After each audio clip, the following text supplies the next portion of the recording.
back, relax, and maybe get yourself a snack.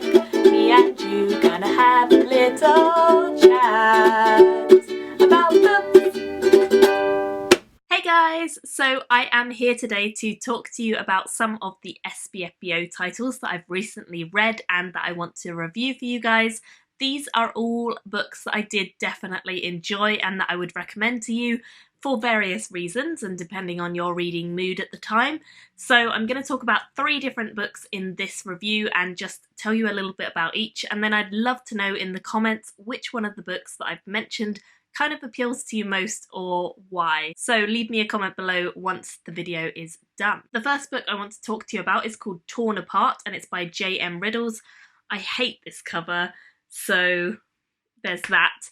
But the book I liked. I mean, the cover is kind of related to the book, but I think it's creepy as can be, so it's a bit creepy.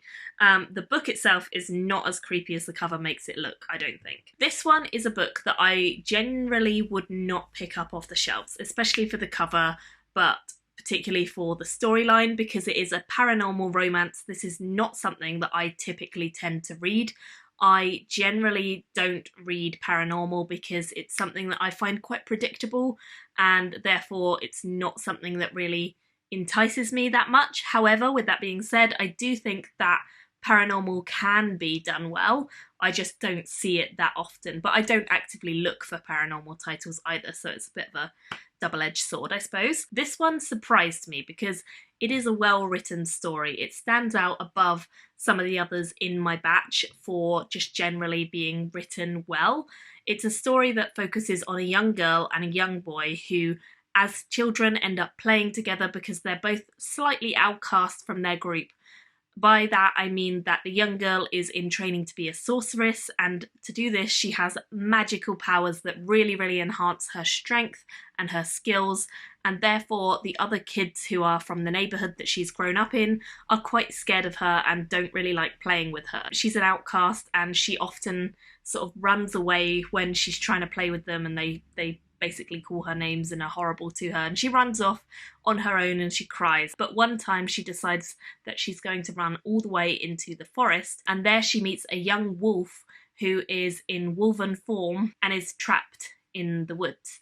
He's been snared by a trap that has been put down to stop demons, but he's got caught in it, and she helps free him and they become firm friends because he is also, he's what's called a Lycian, which basically can transform between wolves and people. It's like a werewolf, and they become really solid friends for quite a long time. Now, as the story goes on, things in their lives become a lot more complicated. They have quite a long time being good friends, and then something happens which is detrimental to the entire world. It's where a void is opened and all these demons start spilling through. This happens occasionally, but does not happen that often in such a huge area as this one, and it destroys a large amount of the city. So the 2 characters that we're following think the other one is dead. They do not believe the other one could have possibly survived. They hope they do, but they can't really wrap their head around how they would have. And so the story really focuses then on each of them individually for a while, kind of growing up and becoming the leader of their pack and the sorceress she was meant to be, and then we follow the story as they come back together later on. So it definitely has romantic elements. It's also got some really loving elements as friends, because the 2 characters do not start a loving relationship. They start out as just really good friends, and that's what they are for a lot of the book. There's an interspecies relationship between them later on, and I think that's hinted at right from like page 1, so that's not a spoiler at all to say it's definitely there from page 1, and there is some sexy romp time in this book as well. What I liked about this particular book in the paranormal kind of subcategory is that it does feel like it's got more depth to it.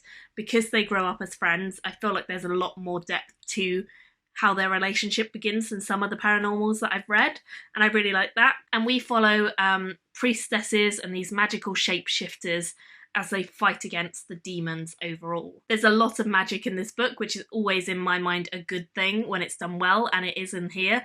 And I think it's really interesting to see how the priestesses kind of go round closing all these rifts and how they interact with these species who are semi-human, and the relationship, which is quite tumultuous between them at sort of peacetime, quickly becomes a vital relationship when it comes to wartime, which it does. Overall, it's a very fun story with a lot of good time between the two main characters, and it's definitely got that sexy edge to it as well. So I was happily sort of surprised by this book. It was well written, well constructed, and for something I don't usually typically read, it surprised me in good ways. So I think disregard the cover, because I'm not a fan, unless you are, of that, but generally really fun story if you like that sort of thing. Next up, I want to talk about this one, which is called Rocks Fall, Everyone Dies, and then on the asterisk at the end it says literally no dragons in this book, which is true, I discovered when reading the book. So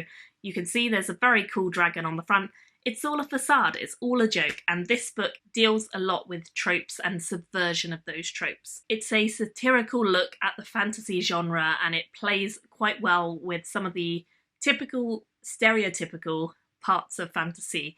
It really hones into some of the things that are good about fantasy and some of the things that are bad about the fantasy genre, and it plays them up to a dramatic extent. The author actually submitted an older version of the book to me, so this version that I read for the competition is not the version that is now sort of finalised. There's actually a better version which is now available for you if you want to read it, and I think it's been edited a fair bit since then as well. I'm also hopeful that at some point I'll pick up a physical edition of the book. I could not help but think when I was reading it that it would be a fantastic audiobook. The way the dialogue is written in this feels very organically translatable to audiobook form. It feels like the characters are witty and sarcastic and just silly and humorous in ways that being brought to life by an actor, a voice actor, would do wonders for this story. It would really, really elevate the story from a good story to a really, really fun, amazing one done by the right person. And I think there is an audiobook in production. I'm not sure it's out yet, but there's definitely one in the works, I think. This is a tale of a group of adventurers. It's a very classic group with a wizard, a warrior, a bard, all that sort of stuff. And they are somewhat unique from their generic fantasy tropes in that we have a plot where prophecy, we have grumpy wizards, naive wizards, giant cow, steppe beasts. It's all over the place, but it's fun and it's easy to read. And as a fantasy reader who's seen a lot of the same stuff time and time again, it makes you chuckle to read something different and something that plays with the genre. There are demons, there are rogues, there are clerics, there's all the usual cast, but they're done in a fun way. It's definitely humorous, and for that reason, humour doesn't always work in fantasy. In fact, I think it's very subjective. And if you don't like things like Terry Pratchett, then possibly this is not going to be a book for you. But if you do like that sort of stuff, Douglas Adams, etc., you might well really enjoy this if you pick it up. I actually think this story is mostly about the characters. The characters bicker, they fight, they are optimistic and pessimistic respectively. They are just challenging, they challenge each other and they challenge the stereotypes they embody. And I think it's just all about them and their dialogue and their banter. I do not think the plot itself was that strong. The plot is there as a backdrop to the characters and the subversions they create. Therefore, I would not say it's the strongest on plot. I think it could have done better in that area, but it's fun all the same. I think that the ending of the book felt a little bit rushed for my liking, but I did enjoy it as a whole and it was very easy to read. And like I say, if it was audio form, I would definitely listen to it again because I think it could be really, really fun. And I ended up giving this a 4 out of 5 stars, so very, very much recommend if you like that kind of thing. And the final one I want to talk about in this video is Guild of Tokens by John Auerbach. This one is one that I really enjoyed actually, and it was a lot of fun. It has some really interesting elements in that it's basically a real world kind of quest, I suppose. We follow a main character who's in hacking and digital coding. She's called Jen, and her life is fairly mundane until she gets a spam email which is telling her about questing in the real world.